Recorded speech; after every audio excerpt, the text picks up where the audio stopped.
Okay, I will get this wrong, and I will forget certain people, and then you're allowed to get mad at me in the comments. Sound like a good deal? Great. But given that we are a couple of months away from WrestleMania, I think it's like 54 nights or whatever they said on Raw, and because we mostly discussed what was going to happen on Raw before it happened on Raw, because finally we do have a very specific direction, I have written down what I believe the WrestleMania 40 card is. Now, I put some matches on night 1 and some matches on night 2. Of course, when we are finished with this, you'll be like, well, that doesn't make any sense either. That's what it's all about, and I implore you to interact with the video, subscribe, but more importantly, get in those comments and let me know what you think the matches are going to be as well. So, of course, we'll do it like WWE is going to do it, only because WWE will do it like the world does it. We'll go from Saturday to Sunday, because why would you do anything in reverse? You're not a robot. Now, I don't necessarily think this is going to be match 1, match 2, match 3, match 4, but I've written all it down here. I mean, I've got the main events where I think the main events will be, but I think that's kind of obvious now. But I think the first match we're going to get on night 1 is LA Knight versus AJ Styles. It doesn't seem to be anything on television to insinuate that we're going to be doing that in the Elimination Chamber. I mean, AJ Styles is not in the damn thing, whereas LA Knight is. So, of course, you can have AJ Styles fly all the way to Australia, mate, and maybe he screws over La, and then we can get Edge versus La in a battle of the first name people that have initials. And also, it's a strange one because I think a lot of people thought that maybe LA Knight would be winning a championship at WrestleMania. But you'll get a damn good match. AJ Styles is one of the best wrestlers ever, but he's also in a position where he can lose and put LA Knight over, and it will kind of move LA Knight up that totem pole, and it won't affect AJ Styles at all. You know, he's already got his body of work. We all know what he's about. And now that we do have 2 world championships, I think it's a Sami Zayn situation. LA Knight should be winning one of those within the next 12 months. This will just be another step on his journey. So I've thrown that down. Now we get into more story stuff. So I do believe when it gets to match 2 is we're going to do Jimmy Uso versus Jey Uso. Now, as I said in that Intercontinental title video we did a couple of weeks ago, I had been put off by this just by what WWE had shown me on the television. I always wanted it deep down in my titsy toes. But given that we are going to be doing Gunther versus Jey Uso on next week's Raw, again, it's an interference thing. I think Jimmy Uso will be there. He will interrupt. Jey will be so mad. They'll do the match at WrestleMania. Now, 1, I think that rules because it's, you know, family members going at it. And I bet they've dreamt on this since they were kids. But 2, you can probably involve Rikishi. Like, if you had done it when the bloodline was super duper hot, it has calmed down a little bit now. Maybe it wouldn't have clicked as well. But now, get Rikishi involved. If you don't know, he's their dad. I don't think he needs to be the special guest referee, but he can be the enforcer. And look, maybe even Jimmy and Jey embrace after the fact, because I do believe post-WrestleMania, the bloodline is going to fall apart completely. So maybe that's one of the reasons Roman Reigns does get so mad. He's like, you hugged your brother. How dare you? You didn't hug me. But yeah, I'm going to put that down there too. Only real shame with it is I felt we could have done more with the Royal Rumble. Like, they were number 1 or 2, but they didn't even eliminate each other. Come on. Moving on to match 3, and this should be way later than this. I want to make it very clear now. Don't get mad in the comments, but it's good to throw a big gun out there. I've got Rhea Ripley versus Becky Lynch for the Women's Championship. One of them. I can't remember what they are called. Now, look, WWE teased this at the press conference. They teased it on Raw, even though we do have the Nia Jax match coming up.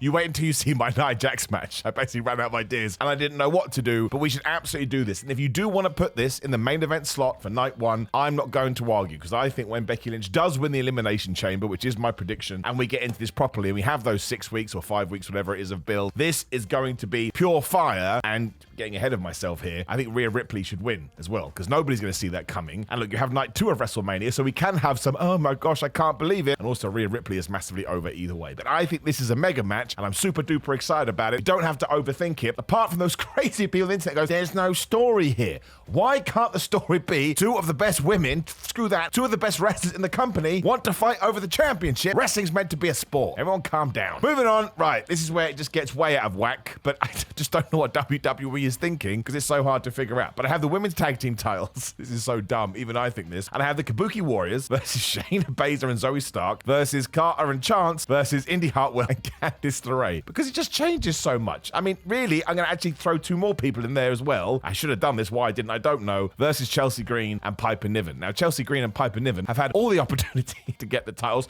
I'm going to throw another team in there versus Natalya and Tegan Nox. That's what they're going to do. And then it'll be 1 team, 2 teams. That's 6 teams, right? How would you even get them all around the ring? I don't know. This was a stupid thing, but I can't figure out, like I say, what the plan with the women's tag team titles are, although it has been better in 2024 so far, but we have more work that we need to do. And they all kind of feel like people that WWE would try to get on the card, but even I think that's nonsense. But don't worry, because the next one is stranger still. Because there were 3 people, and I just didn't know where they were going to fit in, because quite clearly WWE does have plans for them, but they're probably holding fire right now until we get past the next pay-per-view premium live event. But from nowhere, I've decided, because I think Nia Jax will lose at at the Elimination Chamber, so she needs something to do. It's going to be Nia Jax versus Naomi versus Tiffany Stratton. Now, there is some logic to this, because when Naomi signed her deal on SmackDown, so did Tiffany Stratton, and we made it very clear that Naomi is a good guy and Tiffany is a bad guy. So I originally had Naomi versus Tiffany Stratton, and I just threw Nia Jax in there, and I suppose Nia Jax could take the pin, but is that a good idea? Because she's been doing really good as the Monster Hill. I don't know, but I put it down now, and you are now allowed to react to it and say, Simon, you've been watching wrestling for so long. You have somewhat of a platform. Why do you abuse it in the way that you do? I totally agree, but look, it's on my phone. I wrote it down. There's no going back. I also assume, and again, I'm so baffled about what WWE is doing, that we're going to get Bobby Lashley's crew taking on Karrion Kross's crew, because we had Bronson Reed versus Bobby Lashley, and Karrion didn't do nothing, and I can only presume we are doing that because he's probably going to get screwed at the Elimination Chamber too. But I also kind of feel like that's something you could probably do on the SmackDown before WrestleMania. So I put it on here, but I think you could probably take it out too. But I wanted 8 matches each night because WWE seems to enjoy doing that as well. But in the same way that the Andre the Giant Battle Royal used to be a WrestleMania fixture, but we took that off and it's become now a pre-SmackDown thing, that could be one of those matches that does have a long build, but very sadly doesn't make it to WrestleMania. And I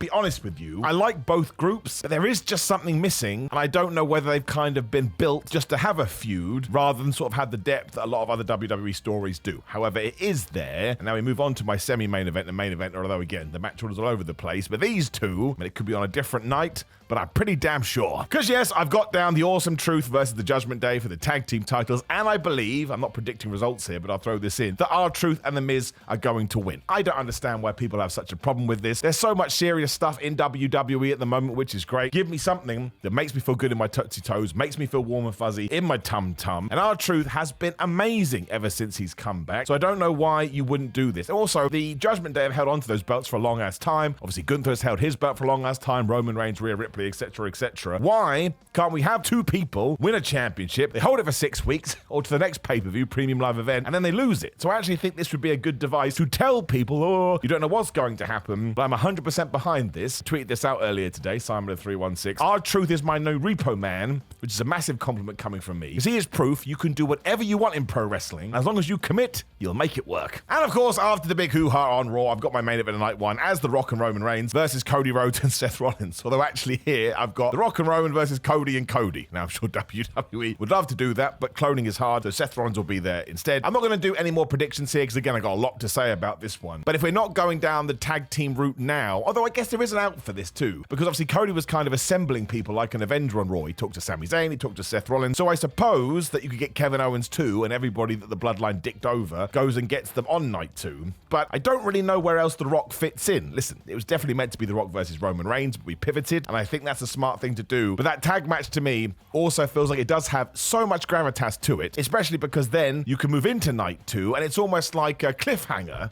and WWE's never really done that with their 2 nights over the few years they have been doing it. So I think it would be fun, and of course everybody will also get involved on the Sunday. So I've said it, and I stand by it. Which moves us on to night 2, and we already know the main event is going to be Cody Rhodes versus Roman Reigns. I don't think that's going to change. I do think The Rock will be involved in some maybe special kind of enforcer role, but we'll have to wait and see. But The Rock will be apparent over both nights, much like Steve Austin was. So shifting to the start and match 1, and actually I think this probably could be something that we do, because we get the crowd all hot and electric. I've got Seth Rollins versus Drew McIntyre versus Sami Zayn, the World Heavyweight Championship. How we get there, I don't know. I assume that Drew McIntyre wins the Elimination Chamber, and we're telling this story with Sami that he's going to win a world title, and he's never beaten Drew. And it wouldn't surprise me if Damian Priest gets involved with that as well, and that somewhere down the line, Drew McIntyre is the champion, Sami Zayn is the guy that beats him, to tie back into everything that we're telling now. I just think those 3 guys have to have some kind of interaction or some kind of relationship on WrestleMania. Otherwise, you could do Seth versus Drew, and maybe Sami gets involved. But I think, given that it can't be the main event now, which is very sad after Punk got injured, let's just throw a quite literal third wheel in there to surprise people and get people on their toes, because otherwise I think it's going to be too obvious. And obviously Seth will have wrestled the night before, which also gives this the night caveat, and I mostly just want to see that match, and you can get away with it because it's not a proper main event,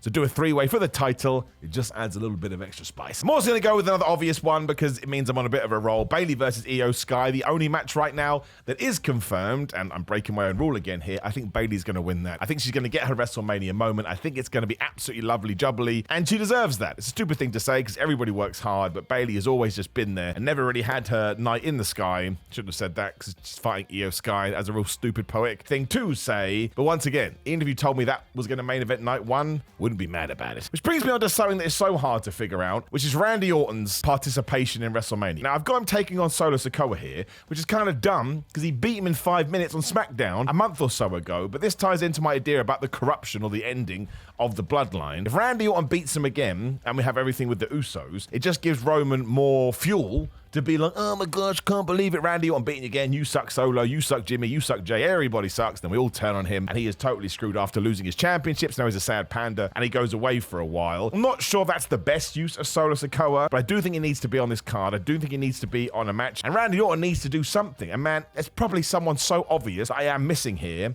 but I can't come up with it because I am stupid. So damn it, we're doing that. I've also got something that could be absolutely fire if we treat it in the right way, which is Bianca Belair versus Jade Cargill. Also convinced that Jade Cargill is going to be in that Elimination Chamber match, and that's where we start this feud between her and Bianca Belair. Just keep it simple. It's big women slapping women meat. All you got to do is give them 5 to 7 minutes and let them go crazy. When you have 2 nights of wrestling, even at WrestleMania, not everything has to be 15 minutes, 20 minutes, 22 minutes, 35 minutes. Sometimes you look at your chess pieces and you make the right move, and that's what I want from that. I don't even care who wins. Both of them will be fine. They are super athletes and they have all the potential in the world. I mean, Bianca Belair has already realized her. I need this match, and there's no reason not to do it now. People say, wait, why are we waiting? One day I'm going to be dead. Do it now. Given everything else we talked about too, I do believe we'll get Gunther versus Braun Breaker. That's probably the way that Adam Pearce will get Braun Breaker to sign up with Raw, by promising him the Intercontinental title shot. And if we do that, give the damn win to Braun Breaker. Let's make a star, because then one, if you watch him at NXT, you're like, oh my gosh, he's finally going to do it. And if you don't know him because you're more of a WWE Raw and SmackDown person, you're going to buy into his character instantly, because let's not pretend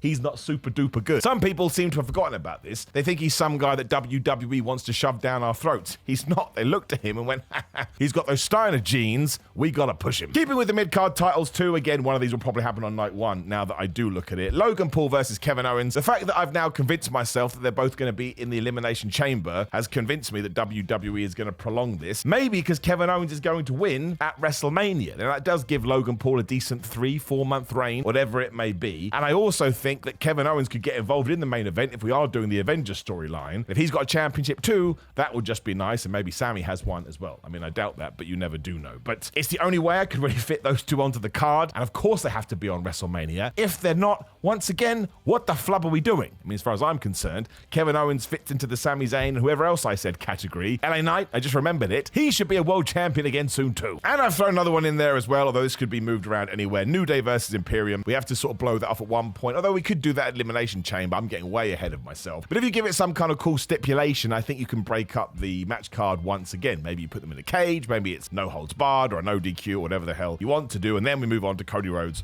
versus Roman Reigns in our world title match. Now that is 8 matches on each show. There's obviously going to be someone I've forgotten. I'm going to hate myself for doing it, but even then, I don't know how you would fit them in, but that's what you're here for, right? Get in those comments right now. Let me know where I've been a moron, and let me know where we can fit people in, and maybe in a few weeks time we can revisit this and try and get it right. And then of course after WrestleMania we can properly sit down with it and do a post-mortem, and we can realize why I don't write the show. But I mean, on paper, given especially all the movers and shakers we have had with CM Punk going away and The Rock, that's not so bad. And ultimately, if WrestleMania 40 ends with Cody Rhodes holding that title aloft as everybody who has been screwed over by the bloodline stands behind him, well, I may shed a tear or two. There ain't nothing wrong with that. We have tears for a reason. So once again, get in those comments right now and let me know. Like the video, share the video, and subscribe. Click the bell on the screen, ding ding, to be part of the No Vacation crew, and click the video on the screen as I do indeed talk about The Rock and Roman versus Cody and Cody, also known as Seth Rollins. You can also hit GorillaMind.com/Simon. Use code Simon to get 10% off, and at the moment there's even more money off their brand new multivitamin. I told you this the other day. I'm not just saying it. If you said, Simon, give me 2 supplements you 100% recommend when it goes to going to the gym, it would be creatine and a multivitamin. As far as I'm concerned, Gorilla Mind is just the best. It's also patreon.com/Simon316, Simon316 on Instagram and Twitter. It's Simon J. Miller on TikTok, Simon on Cameo if you want some kind of a shout out. Would love to do that. Pro Wrestling Tees and Samson Athletics for merchandise. And that is everything, and I shall leave it there. So now be my teacher and correct my homework. It's going to get 3 out of 10 at best. But even then, I'd be quite happy with that. At least it's not a 2, and at least it's not a 1. Goodbye.